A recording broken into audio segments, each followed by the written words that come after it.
welcome to another edition of Pulp Picks. My name is Patrick. I'm Fritz. And we're here to give you this week's reading recommendations on New Comic Book Day.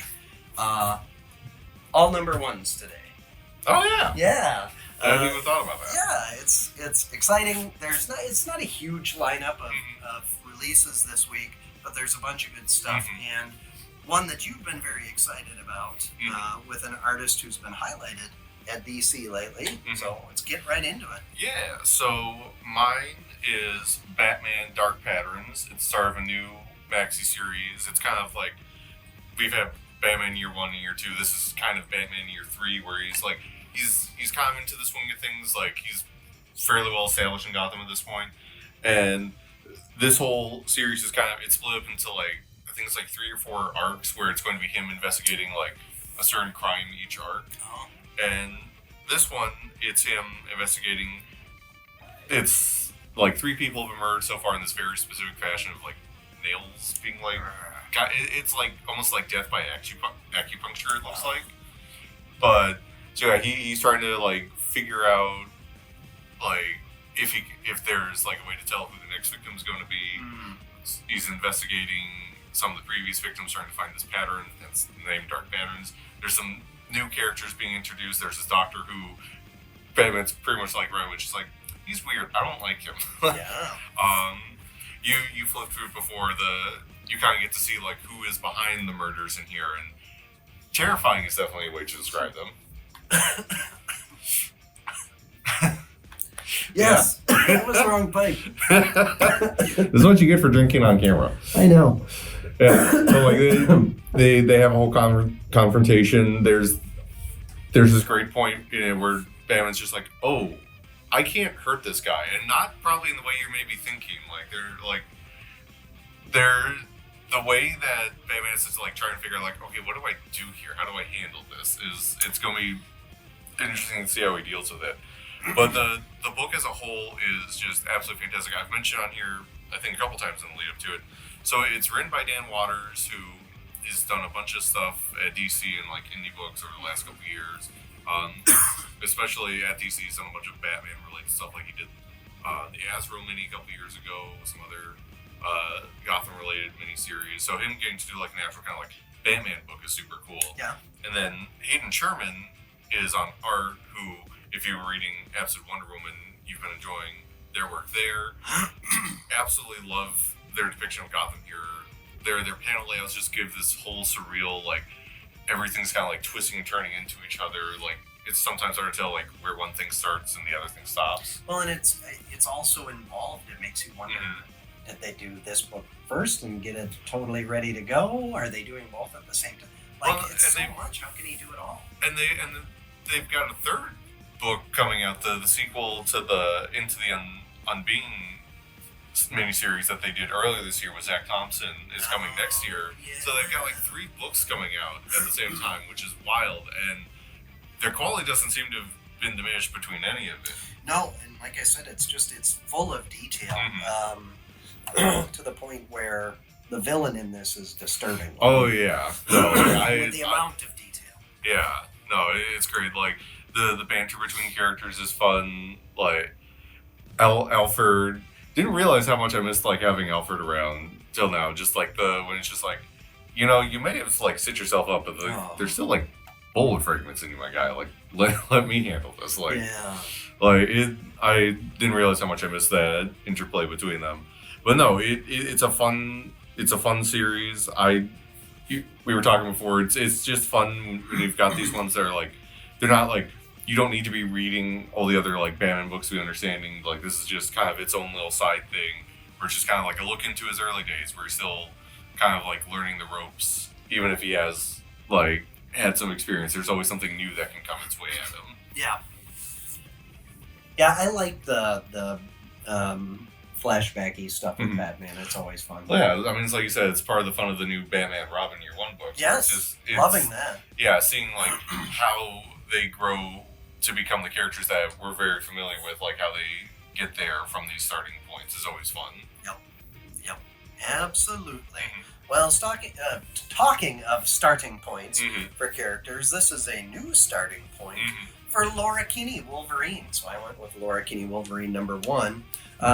So post Krakoa, spoiler alert, Krakoa didn't work out. Turns out that mutants can't have anything nice. No.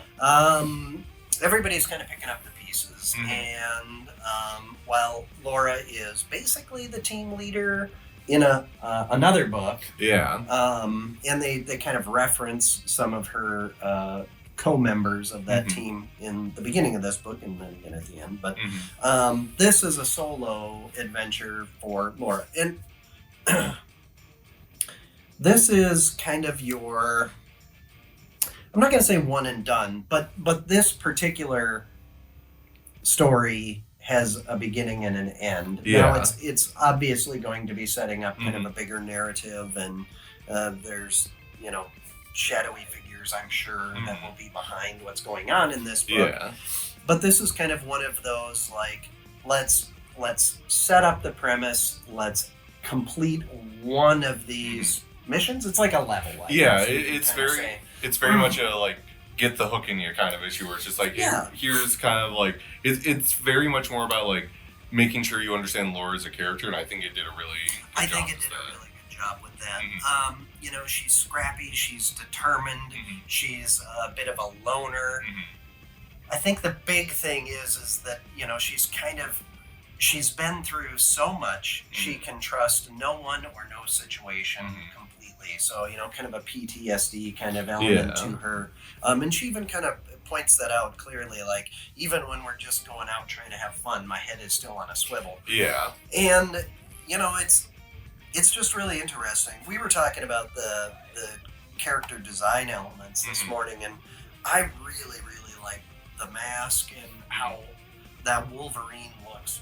The Wolverine look works really well. Yeah, like it's interesting how both her and, like, Logan Wolverine have, like, all these designs, and they're pretty much always, like, great designs. And a key linchpin of that is that mask really kind of, like, gives them this kind of look that no other character really has. Yeah, well, and I think, with the elements of it, not that it doesn't look cool on Wolverine. It looks very cool on Wolverine, but it's a different kind of cool.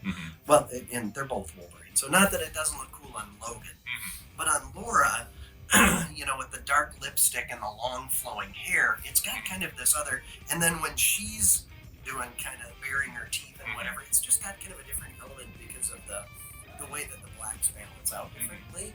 And it kind of really brings a focal point to kind of right at the eyes. Whereas I think with Logan, the focal point tends to be more the jaw. But anyway, it's super cool. Again, one of the fun things about Laura Wolverine is that her claw setup is different, her fighting style is different. They're both still kind of scrappy and whatever, but she goes about things differently. I really enjoy the character, and I'll be honest, I never did, like, a deep dive on her when she first came out.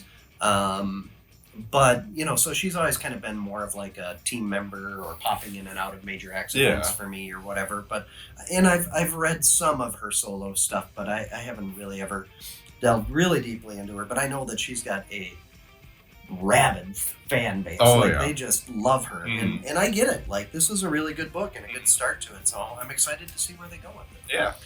I think this will be, this will make the exploit. There's so many exploits you can't possibly read. I mean, you could read all of them. You could. You Maybe could. You should. Maybe you should, but I can't. I can't read all of them, and I think this one might be permanently. So, all right.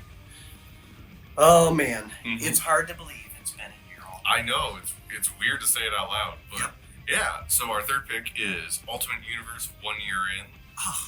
And this issue is kind of setting the stage for a lot of stuff going forward for the Ultimate Universe. So, quick recap for anyone who maybe hasn't been reading these books, which is just like, who are you at this point?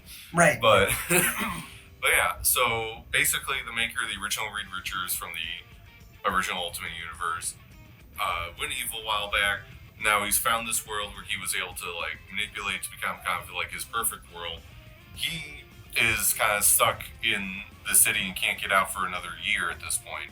And the previous year has been a bunch of the other Ultimate characters kind of trying to figure out, like, okay, what is this new world going to be without the Maker? How do we prepare for him coming back? How do we kind of, like, make things to our advantage in the meantime? Yeah. Well, because they're all egotistical, power-hungry maniacs. Yeah. And they're all jockeying, but they don't want to overstep. Mm-hmm. None of them seem to like each other. Yeah.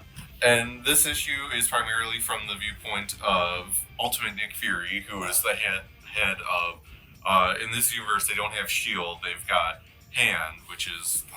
what's it called? Like, what's it stand for here? Let me double check. Heroic Anomaly Neutralization Directorate. Yeah, so basically they want to neutralize any sympathizers to would-be heroes. Yeah, or heroes in general. Because, like, a whole thing with this universe was the Maker made sure that, like, hey, heroes can't exist because they'll stand in the way of me trying to do everything I want to do. Right. Which has been the whole big thing with, like, in the Spider-Man book, him finally becoming a hero, like, way after he normally does, trying to learn how to do that. In Ultimate X-Men, all these, like, kids who normally either were kind of, like, minor threats or some new characters who were probably never on his radar, kind of, like, starting to, like, come into their own with this kind of stuff. So when we get a glimpse into how they go about doing it, Yeah. you know, I mean, so we get it in kind of two phases. We get an initial one that's happening in the moment, disturbing, truly disturbing. Yeah. And then we get to see kind of a memory recall flashback of a bunch of other ones. Terrifying. Like this is. You might see some of your faves go down. I'll say that. Oh man, yeah, definitely. If you're rooting for some, characters to show up later in the Ultimate Universe, Might be disappointed. your hopes might be dashed. Yeah. But I love this issue. It's very much playing with the kind of, like, who knows what, who can you trust, like, thing, which you expect from a book where your main character is a spy. Right. But it's Fury kind of dealing with the Maker's Council, trying to, like, he gives little insights to some of these characters that maybe haven't had as much of a spotlight as others. They touch on events in recent books with, like, Ultimates gets a lot of spotlight here, which makes sense. Dennis Camp is the writer for both these. But we also get some interesting hints at, like, other potential things that might go down. Like, there's a certain character that, like, a lot of people have been like, oh, I wonder when they're going to get introduced, because this other character related to them has, like, been showing up. So it's just like, maybe you get some answers here about that. Maybe those answers are very sad. Yeah. But and there is a sneak preview at the back of this too. That's first appearance of a new Ultimate Universe character that people are going to lose their minds over. So which we may Yeah, we may mention, and if you've seen the previews and solicits for the last couple months, you probably know. But if you don't, it's a very fun little thing back there. Yeah, I was kind of expecting it to fold into the story, and it doesn't. Yeah, I mean, it kind of does in terms of, like you mentioned before. Well, they're connected, but yeah. Yeah, like this very much hints at, like, as much as the council characters are aligned, they're also very much have their own agendas, where it'll be interesting to see if they'll start to, like, kind of clash with each other more. Because, like, right now, like, the peace is holding, but one has to wonder how much that's going to hold without the Maker there to kind of keep them in line. Yeah, well, and I also wonder, I watched Shogun, and without giving any spoilers, amazing show. Watch it. If Absolutely. you haven't watched it, it's one of the absolute best shows I've ever watched. But the main character in that always has a plan. And a lot of the times, inaction is the plan because he's counting on people to be who they are.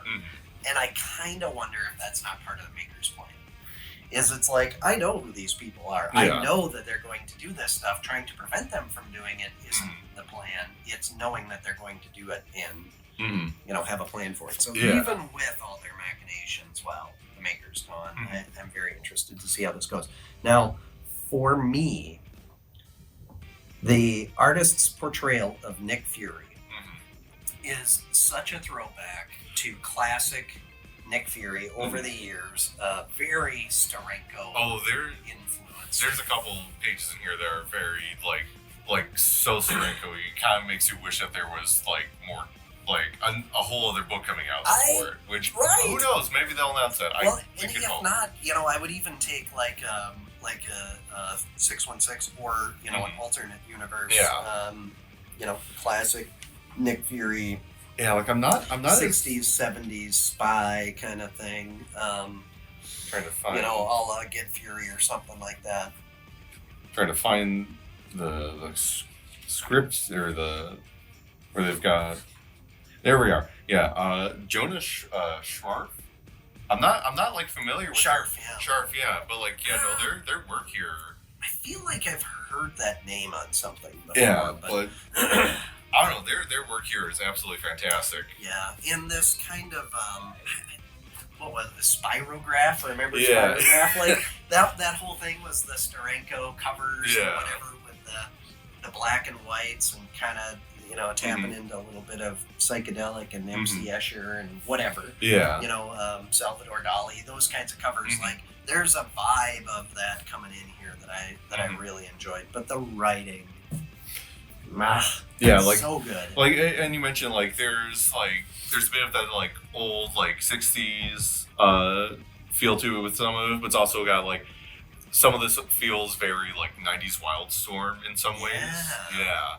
Which I absolutely love when that stuff gets done well, which I think Camp has brought a lot of that to his Ultimate books. Yeah, and there's even kind of like a Hitchcockian kind of element to this too, which Hitchcock did early spy stuff. Yeah, The Man Who Knew Too Much and all that kind of stuff. So there's all of.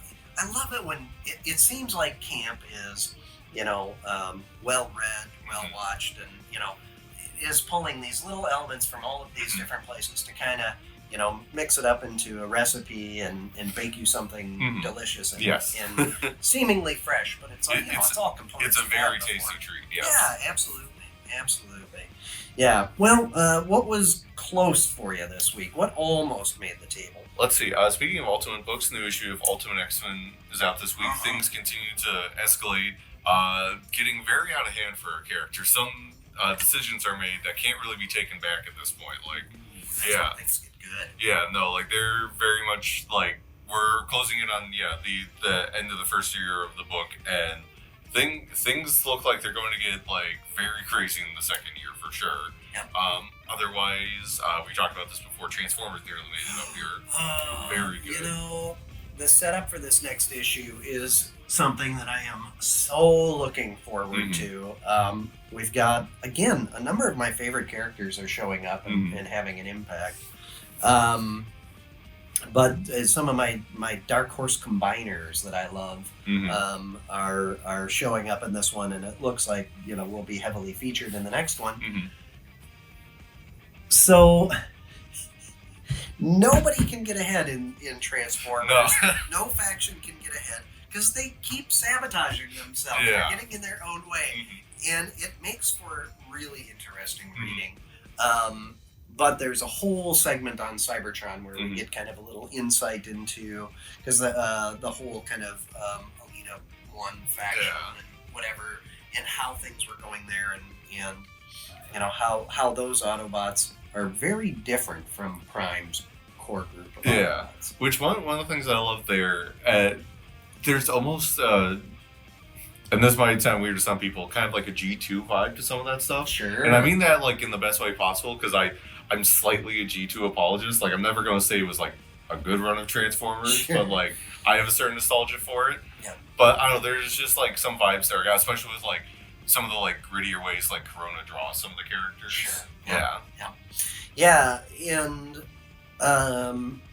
there again, we don't know for sure, but there is a new character about to be introduced. Yeah, according to the solicits, which is interesting because it's mostly been like just your pretty standard like G1 characters, like not anything like too surprising, but like having like a full-on new character introduced is always fun for Transformers, because then it's always. I was talking about the one they're about to, or they're reviving. Oh, also the one that, they're going to revive. Also that, so, yes. Man, there's one person in particular that if that goes the way that it appears to have gone, is going to be heartbroken. I will say, for me, it's weird that this is the second time one of my introductions to that character in a comic has ended that way. Like, just like, oh, this character cannot get your break. Just can't. No, yeah. All right. Well, there was a ton of good stuff to read. Like I said, it's kind of a medium-sized release week, but a lot of heavy hitters, Oh, yeah. a lot of really good stuff. Get in early if you want to get this Ultimate Universe 1 year in, because we've been telling you for weeks, sign up for it, and people have been listening. So the vast majority of them are spoken for. Very, very good. But use the app, use the website, or call us or stop into the store to make sure that you're signing up for everything that you want. And if we're not your local comic shop, do that at the local comic shop, because that makes it a lot easier for the retailer to be able to meet your expectations. You know, if we're just looking into a crystal ball, it's really hard. And you know, we've got budgets that we're working with, so it also lets the companies know that, like, oh hey, people are like actually making sure they buy these books. Like we know that we're selling like these kind of amounts. Yeah, because everything gets pre-ordered, you know, well in advance, and so you know, by the time something's getting to issue 4 or 5 or whatever, that's when companies are starting to make decisions on whether or not they're going to, you know, continue a book or kill it or change creative teams or whatever. So be sure to like, follow, subscribe, comment, and share. Yeah, and then hopefully we'll see you down here. And we would love to hear what you think is really good to read this week. Your comments are always appreciated, whether they're in person or on the video here. Be sure to check out the links in the information section, and we'll be back next week with more books. And then, like we mentioned last week, Christmas Day falls on a Wednesday, so that release gets bumped. But we've got a little time before that happens, so just a little bit of time. It'll be here before. It'll be in the new year before 2025. Oh, don't say right that. Around the corner, friends.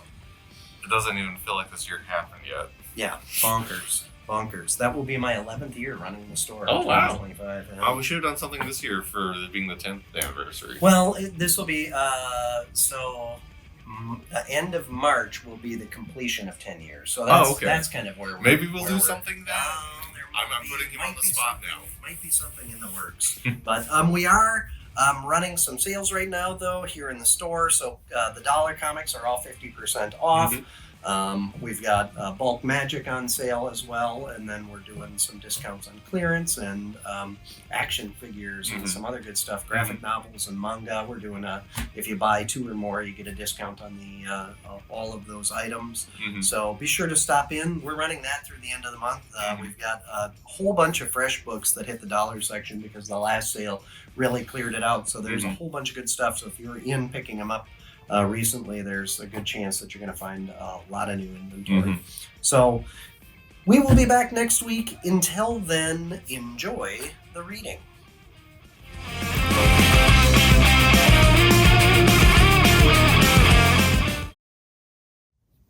Oh, also be nice to our door. It's windy out. Don't break it. Gosh. If that door breaks again, I'm going to cry.